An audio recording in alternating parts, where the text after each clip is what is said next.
YouTube channel, WNSTV as well. Hit us up. We're easy to find, even over in Germany this week where we're meeting my wife's hero for There Goes My Hero. We'll be over in Germany. I'll be broadcasting, and Luke's going to be at the ballpark all week with the Orioles, who we hope are improving vastly, as well as the Ravens headed to New Orleans. But college football is here, and this brings a whole new set of characters back on the WNST. I dig this guy. He's an inspirational guy in his own right, radio color analyst and motivational speaker. He is Tim Strachan, T13 Strachan, out on Twitter, and he'll be calling the Terps as they get it going. And new day, new coach, some new players, plenty to talk about here, Tim. How are you, my friend? A happy new football year to you. And I know we get the party started with Howard this week, and you got plenty on your mind, man. Thanks for having me on, man. You know, I might have you just call me every morning and wake me up like that. You know, maybe I should be in the wake-up calls. You should be in the wake-up call business. Bro, you're the motivational speaker, man. 21 years now. People going, man. Yeah, man. People love you, too, so it's all good. I'm hoping that DJ Durkin has some energy. Look, I love Duffner. I love Vanderlyn, and I had those guys around. I think it was impossible to be around Fridge. I know Edsel had his detractors and his – but, you know, that's part of coaching, too, and one of the things we hear about Durkin is there's energy associated with him. Yeah, that's another guy that could get into the wake-up call business. And that guy has more energy than anybody I've seen come through there. And there's no knock on the coaches that have come before him at all. I've got personal relationships with all of them. They're all good men. They're all good people. And, you know, for whatever reason, at some point it didn't work out for them. This new guy comes in here with a ton of energy. The word I hear over and over and over is just energy, and then the other word is excitement. Because he is just bringing in, to come off a 3-9 season and have the Maryland fan base and probably a little bit more than just the normal fan base excited about Maryland football again. It's no small feat without even having played a football game yet.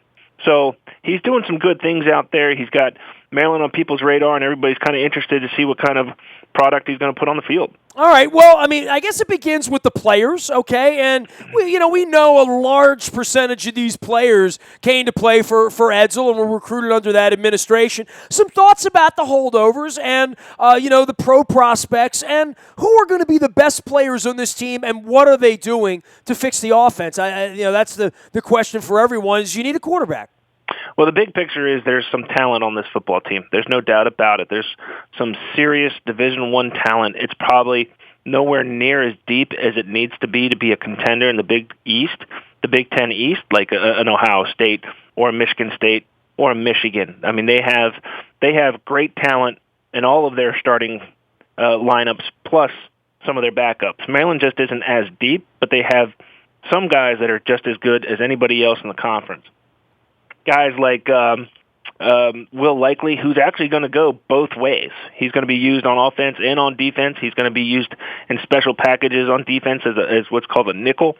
They're going to be a basic nickel package on the defensive side of the ball. One of the biggest additions to this football team is J.C. Jackson. The transfer went a long way from the University of Florida and ended up at Maryland. They said he joined the team on a Monday morning, and by Monday afternoon, everybody knew he was the best football player on the team. So there has been some good additions to this football team, especially on the defensive side of the ball. But when you look at the offensive side of the ball, one of the positions that I think people were worried about back in the spring was the running back position. Now there is plenty of people at the running back position. Wes Brown probably is the best looking of all of them, although he's going to be suspended for the first 3 games. So then you got Trey Edmonds, who transferred in from Virginia Tech. He's a bruising back. He's a veteran guy. Then you got Ty Johnson, who's one of the most exciting players, I think, on Maryland's offense right now. He's got so many different weapons. He's put on a lot of weight, but he's kept his speed and his quickness. So it's going to be interesting to see what he does. And then behind him, Kenneth Goings Jr., typically used as a fullback in the past, is actually going to be a ball carrier this year. And he's going to get his own carries. And then Jake Funk and Lorenzo Harrison, both freshmen, who I think are going to be able to see time this year and be able to help this this team. So I don't want to hear Jake Funk's name anymore. He ran over my Dundalk Owls. I watched him scamper for whatever 300 yards he had at the stadium. Well, you need to get over night. that. Now he's playing I know. For your, I mean, all I heard all night from Damascus was he was going to be a Terp, and okay. I mean, let's see him do it in the red and gold now. Instead of the green and gold. You're not only going to hear Jake Funk's name on offense. You may hear his name on defense. This man has made the two deep as a true freshman on both offense and defensive side of the ball. He's one of the backup safeties. And then he's going to be on special teams. That's how good of a football player this young man is. So there is talent there, and it's just going to be a matter of how can they put it together, how are they going to fit the schemes. I think that the offensive scheme, this new spread offense that Walt Bell's bringing in, it's going to be exciting. It's going to be fun. It's going to put up a lot of points. And then this attacking style defense that Andy Boo is going to be implementing, under DJ Durkin's tutelage because he's a defensive guy, that's going to be an attacking defense as well. So they're attacking on both sides of the ball. It's going to be fun football to watch. It all depends on how these kids are going to be able to execute it. All right, so for Durkin, the word is recruiting for him, right? So you've already mentioned the best player on the field wasn't even in the program, 6 months ago. And that's going to be part of what he's doing. And part of that also is Kevin Plank's money and them ripping apart the Cole Fieldhouse and all the stuff they're doing. Tell me where all of that development is. I haven't driven onto the campus lately. It's amazing. You can drive on the campus and you can see the progression that's being made over at Cole Fieldhouse. They've gutted it out completely.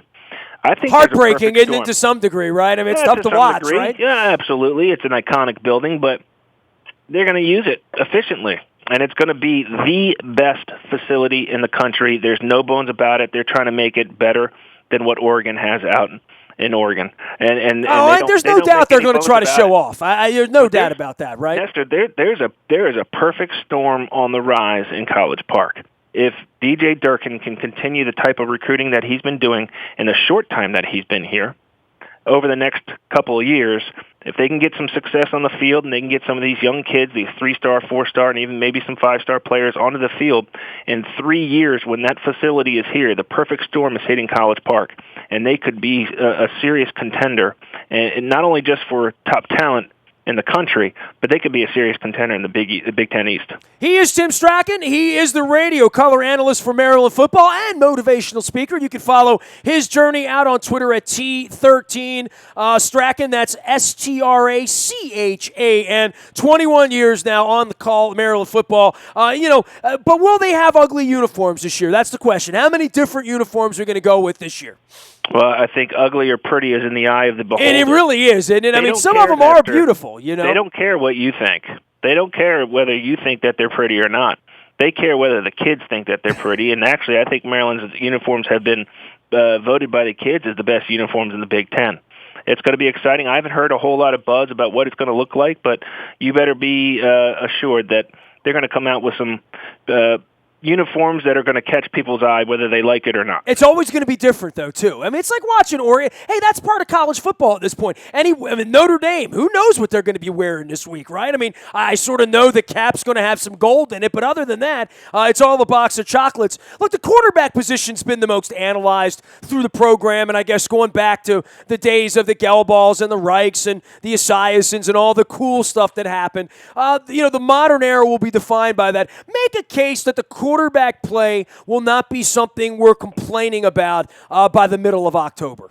Well, I think that all comes down to the scheme that Walt Bell is putting into place. It's a spread scheme. It's a very simplified type of scheme. It takes a lot of the pressure that used to be on the quarterbacks, a lot of the responsibilities off of their shoulders, and I don't like the word dumbs it down, but it does simplify the whole system. And now, instead of coming up to the line, you used to see quarterbacks for Maryland pointing at the linebacker, pointing to the outside, showing who the most dangerous man on the edge would be, and then he's got to watch whether they're going to roll coverage and all these things even before the ball is snapped. Now he gets up there, all he does is make one direction call. The center now takes all those other responsibilities away from the quarterback, and all he has to do is key on his one read, and usually it's going to be one read, maybe two. Basically, it's going to be a one-read system, and it's going to make it a lot easier for the quarterback. So I have a feeling that just because of the system alone, it's going to raise the quarterback play. But the quarterback's got to go out there, and they have to execute it as well. And for the third time in his career, Perry Hills has won the job in camp, and he's limited physically. There are some limitations he has physically in terms of throwing and passing the football. But with this system, I think he can be effective. He's a very good runner, and the reason he won the job is because he's the most responsible. He's the most mature. He knows how to get this team in and out of a huddle. He knows how to get them in and out of checks. He understands the system better than everybody else, and he's the most comfortable that DJ Durkin feels that can run this offense. That doesn't mean he doesn't have a short leash or that there's going to be a time if he struggles that the coaches aren't going to be afraid to put somebody in there, and that's where it gets really interesting. Who are you going to put in? Is it going to be Caleb Rowe? Is it going to be, he's another 6-year senior. Is it going to be Tyrell Pigram, the true freshman? We don't know that yet, and there is a lot of good things happening in the future at the quarterback position, but they got to deal with what they have this year, and I think Perry Hills right now is probably the best shot of getting things done. Tim, let's take a look at the schedule here, right? I mean, you get up in the middle of October, right? There's Michigan State, then there's Indiana, then there's at Michigan, then there's Ohio State. There's a Nebraska game, which, by the way, I'm trying to get out there for that game because the Ravens are in Dallas the next day. I'm trying to do sort of a two for that weekend. And the goofy college football schedule screwing me. I don't know what time the game starts. If the game starts at noon or 11 in the morning out there, I get to go. If they decide to play the game under the lights at night, I don't get to go because I can't get a flight to Dallas, so out of Omaha. So I'm hoping to make that game. But Howard, FIU, UCF, these early games here, and going on the road down to Florida a couple times, some interesting scheduling here that, I guess Durkin is stuck with to some degree, but showing off the Terps in Florida, not a bad idea there as well. But, winning these first 3 games would really change the mojo when Purdue comes rolling in on the first, right? Well, the last thing these kids need coming off a 3-9 season is any kind of pressure, but they should and they need to win those first 3 non-conference games. There's no doubt about it. Howard should not be a contender at all. That should be an easy win. FIU and UCF, they have Division I talent. Did you just say easy win? Coach Durkin would say there are no easy wins, right? I mean, no, really, that's what a coach is supposed to say. But as an analyst, I'm saying it should be an easy win. That's a game that should be an easy win. There's no doubt about it. They're really struggling as a program. Obviously, when this game was set, it probably wasn't anticipated they'd be as bad as they were. But neither here nor there. They got to win these 3 games. FIU and UCF have Division I talent, but I think that Maryland has a little bit more, and they have the advantage in those games. And really, all the way up until October 22nd when they go against Michigan State, every single one of those games on their schedule, including Purdue, Penn State, and Minnesota, are all winnable games. There is a possibility they're 6-0 going in against Michigan State under the lights in College Park, which would be an incredible atmosphere for College Park because I think it's something that we haven't seen at College Park for a long, long time. He is Tim Strachan. He does all things Maryland football, and as for 21 years, you can follow his journey out on Twitter at T13Strachan or wherever Terps radio is played for you. All right, last thing for you. For the conference itself and seeing these teams, and, I think we're all of the opinion that Michigan State, Michigan, and Ohio State would be amongst the better teams. But what Durkin saw in Michigan and what Jim Harbaugh has done in Michigan and what he was doing over at Patterson Park wearing a Cal Ripken jersey and what he's done all around the country, I would think there's a part of that Durkin appreciates, respects, agrees with, the openness of recruiting and all of that. But how does part of that Michigan thing rub off here? And more than that, I think we all have to marvel at what Jim Harbaugh has done in Michigan, and unless they fall on their face this year and lose 5 or 6 games, we're all of the mindset that we'd like a little of that to rub off in College Park, and 2 years from now, I'll be talking about mid to upper range bowl games, and Maryland not being a 20-point underdog to Michigan State, Michigan, or Ohio State, as they probably are going to be this year. Using the word marvel for Jim Harbaugh is an interesting adjective. I think people do marvel. I don't know if people totally respect it. Some people do. Look, most of what college football is now, and you asked about the uniforms, most of what football is now in college is marketing. Sure. It's marketing to 17 to 22-year-old kids and trying to get them to come to your school and get them to play at a high level and get the fans there and get fan butts in the seats and what have you. So it's a lot of it's about marketing. Jim Harbaugh does a great job. And I think DJ Durkin, he has and he will continue to give Jim Harbaugh the credit he deserves for what he's done at Michigan, turning that program around so quick. But I think he also takes a lot of what he learned from Jim Harbaugh at Stanford. He takes a lot of what he learned from Urban Meyer at Bowling Green and from Will Muschamp at Florida. So he's been in some very high profile programs with some very high profile coaches, and he takes a little bit, as he says, from every single one of them and knows what it takes to be at that level. And I think he's a guy that Maryland got before he became really, really hot. I think Maryland struck gold with this young man because in 2 to 3 years, if he had not gotten a head job at Maryland, he was going to be probably the biggest and hottest up-and-coming coach. And I think Maryland got him before anybody else really had him on their radar to take over a program. And like I said, that perfect storm is coming, and I think DJ Durkin has the pedigree and the experience, even at a young age, to get it done. It will be interesting to see the new-look Terps execute against Howard on on Saturday at noon, I should say. FIU next Friday, that's a night game. And then the Saturday the 17th at UCF at 7 o'clock. That's the schedule this month. Purdue's the first home game. That's October 1st. That's a 3:30 game. At least they gave you the time of that one, Tim. So, I mean, please send me a text man. when the Nebraska thing happens. Let me know when that's good. When will that happen? I'm going to tell you it's probably going to be a noon game. Well, but then I'm probably going to be there. It all depends on what Nebraska's record is and Maryland's record is at the time. It could be a game that BTN decides, hey, these are two hot teams that are looking pretty good, and they're both either on the cusp of bowl eligibility or they're both bowl eligible and maybe making some hay in the Big Ten. So it all really depends. Don't get mad at Maryland. Don't get mad at me. Get mad at TV. TV runs everything. I am mad at TV. I'm not mad at you. I'm just screaming to the heavens, Tim. I mean, you know the drill. Screws your life up, too. I mean, you're a ticket holder. You got an event you got to do at noon. You're crossing your fingers and wondering whether you're going to be able to do it or whether you're going to be able to go to the game or not. Look, man, Nebraska is one of those places I've always wanted to go, right? I mean, I hear they do football great out there, man. They play football in Nebraska, right? They do. They do their football right. That's one of the greatest things I love about the move to the Big Ten. No offense to the ACC. Some great venues down there. But the venues and the people in the Midwest, they're unbelievable. They're absolutely unbelievable, and I'm looking forward to that experience, and I know the kids are, and they're up for all these challenges. I'm telling you, this team is not a 3-9 team. This team is a 500 team or better.